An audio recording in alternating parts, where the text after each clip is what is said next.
हे हनुमान जी, आपकी जय हो। आपकी गति अबाध है, कोई आपका मार्ग रोक नहीं सकता। हे वज्र के समान कठोर अंगों वाले महावीर, आपकी जय हो। हे कपियों के राजा, हे पवन पुत्र, आपकी जय हो। हे सारे संसार के वंदनीय, हे गुणों के भंडार, आपकी जय हो। हे कर्तव्य प्रवीण, हे देवता, हे अविकारी, आपकी जय हो। हे शत्रुओं का नाश करने वाले, हे द्रोणाचल को उठाने वाले, आपकी जय हो। जय श्री राम। दोस्तों, कैसे हो आप? हमारी चैनल में आप सभी का स्वागत है। मैं हूं आपका दोस्त Jayesh Vaghela, founder of Dharmik story dot com and secret mysteries. दोस्तों, आज इस भक्त का अनुभव देखने के बाद आपको पता चल जाएगा कि हमारे प्रभु कैसे अपने भक्त की जीवन के कदम कदम पर रक्षा करते हैं। इस अनुभव को देखने के बाद भगवान पर बढ़ेगा विश्वास आपका। तो ध्यान से इस अनुभव को देखिए और ज्यादा से ज्यादा भक्तों तक हमारे बजरंगबली की कृपा को शेयर करें। मैं अपना नाम गुप्त रखना चाहता हूँ। मैं दिल्ली का रहने वाला हूँ। जयेश भाई, मैं काफी समय से आपकी चैनल को फॉलो कर रहा हूँ और हनुमान जी की पूजा भी करता हूँ। हनुमान जी की पूजा से मुझे जो शक्ति मिली है, उससे जुड़ा अनुभव मैं आपसे शेयर करना चाहता हूँ। मेरा जीवन बड़ा सामान्य रहा है। मुझे आर्ट से बहुत लगाव है और मैं थिएटर एक्टिंग से जुड़े कार्य करना पसंद करता हूँ। एक छोटा मोटा एक्टर समझ लीजिए। सब कुछ ठीक चल रहा था। 2019 मेरे लिए बहुत अच्छा साल रहा था। पहले मैं पूजा पाठ नहीं करता था, लेकिन जब से साल 2020 आया और कोरोना जैसे वायरस ने हम सबकी जिंदगी में कदम रखा, तब से सब कुछ सामान्य नहीं रहा। जैसे मैंने आपको बताया कि मैं दिल्ली में रहता हूं और मुझे छोटे मोटे काम एक्टिंग से रिलेटेड मिलते रहते हैं। फरवरी 2020 तक मुझे अच्छे काम मिले, मगर जैसे ही कोरोना आया, सब कुछ मानो जैसे रुक गया। मेरे कई प्रोजेक्ट्स हाथ से चले गए। फिर धीरे धीरे सेविंग्स के पैसे भी खत्म होने लगे और फिर नवंबर 2020 के महीने में मुझे कोविड हो गया और मैं काफी बीमार हो गया। मेरी सेहत बहुत खराब हो गई थी। तबीयत खराब होने की वजह से मेरे अंदर का आत्मविश्वास मानो खत्म सा हो गया था। मैं काफी कमजोर पड़ गया था। कोविड के कारण मुझे 14 दिन क्वारंटाइन में रहना पड़ा। मेरे साथ मेरी पूरी फैमिली को भी कोविड हो गया। क्वारंटाइन खत्म होने के बाद भी मुझ में बहुत कमजोरी आ गई थी। कोविड की वजह से मुझ में काफी साइड इफेक्ट्स हो गए थे। भूख ना लगना, बहुत ज्यादा कमजोरी का होना, बातें भूल जाना और हाजमा खराब होना आदि।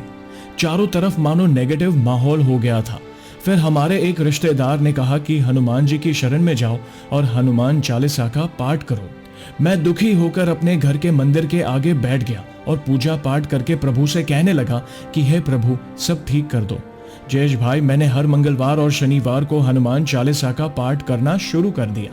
हनुमान चालीसा का पाठ शुरू करने के बाद धीरे धीरे मेरी सेहत में सुधार आने लगा और कुछ समय बाद मैं बिल्कुल ठीक हो गया। मानो मेरे अंदर एक अलग ही सकारात्मक ऊर्जा आ गई हो और मेरा आत्मविश्वास भी बढ़ने लगा। चारों तरफ से जिस नेगेटिविटी ने मुझे घेर रखा था, मानो कहीं गायब हो गई। और ये सब मेरे बजरंगबली की कृपा से ही हुआ है और मैं उन्हें सच्चे दिल से मानता हूँ। मैं महादेव के बाद अगर किसी की भक्ति करता हूँ तो वो मेरे बजरंगबली है। मुझे ड्राइविंग का बहुत शौक है। पहले मैं ड्राइव करते वक्त भगवान के भजन नहीं सुनता था, पर पता नहीं कैसे, पर अब जब भी मैं ड्राइव करता हूँ तब हमेशा भक्ति भजन सुनता रहता हूँ। खासकर हनुमान चालीसा को नियमित सुनता रहता हूँ। ड्राइव करते वक्त भक्ति भजन सुनने से एक अलग ही पॉजिटिविटी मेरे अंदर आ जाती है। कहते हैं कि कई बार ऐसा समय भी आता है जो आप पर भारी होता है। ऐसा ही कुछ मेरे साथ भी हुआ। पिछले महीने कई बार मेरा एक्सीडेंट होते होते बचा है।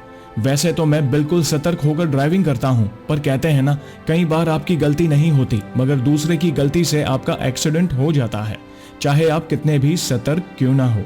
ऐसा ही मेरे साथ हुआ और जब मेरा एक्सीडेंट हुआ तब मैं हनुमान चालीसा ही सुन रहा था। और सच बताऊं तो जब मेरे सामने अचानक एक स्कूटर आया तो मेरा दिमाग सुन्न हो गया, मगर पता नहीं जैसे किसी शक्ति ने मेरे अंदर जान डाल दी हो और मैंने ब्रेक लगा दी और एक्सीडेंट होते होते बच गया।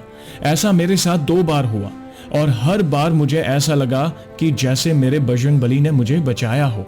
और तीसरी बार एक स्कूटर वाले ने मेरी गाड़ी को जोर से टक्कर मारी। मेरी गाड़ी का नंबर प्लेट भी उखड़ गया था। आवाज इतनी तेज थी कि मानो मेरी गाड़ी को बहुत नुकसान हुआ हो। मेरी स्कूटर वाले से बहस भी हुई थी, पर जब मैंने अपनी गाड़ी को सामने से देखा तो आप मानोगे नहीं जयेश भाई, गाड़ी में सिर्फ एक हल्का सा स्क्रैच था जिसे रबिंग से मैंने खुद ही हटा दिया और नंबर प्लेट भी सही सलामत थी जिसे मैंने फिर से लगवा दिया। मेरे लिए तो यह चमत्कार से कम नहीं था, वरना काफी नुकसान हो सकता था। फिर ऐसी ही घटना फिर मेरे साथ हुई, मगर इस बार मेरी गाड़ी नहीं टकराई। मुझे ऐसा महसूस हुआ जैसे कोई शक्ति है जो मेरी रक्षा कर रही है। और सबसे बड़ी बात यह है कि जब भी ऐसा होता तो मैं अपनी गाड़ी में हनुमान चालीसा सुन रहा होता था। जयेश भाई, मानो जैसे हमारे बजरंगबली ने मुझे थाम रखा और अनहोनी से बचाते रहे। प्रभु अपने भक्तों की परीक्षा तो लेते हैं, पर अपने भक्तों की रक्षा भी करते हैं। बस ये था मेरा छोटा सा अनुभव जो आप सभी तक पहुंचाना था। तो दोस्तों, देखा आपने कैसे जीवन के हर मोड़ पर प्रभु अपने भक्त की रक्षा करते हैं। इसलिए कहता हूं, अपने विश्वास को डगमगाने मत दो, सच्चे दिल से प्रभु की शरण में जाएं। देखना, प्रभु कभी आपको निराश नहीं होने देंगे। तो ऐसे ही है हमारे बजरंगबली। तो दोस्तों, कैसी लगी श्री हनुमान जी के चमत्कार से जुड़ी आज की ये वीडियो को लाइक और शेयर जरूर करिएगा, ताकि ज्यादा से ज्यादा लोगों तक श्री हनुमान जी की महिमा को हम पहुंचा सके। और जल्द ही एक और सच्ची घटना के साथ हम वापस लौटेंगे। तब तक जय श्री राम, जय हनुमान।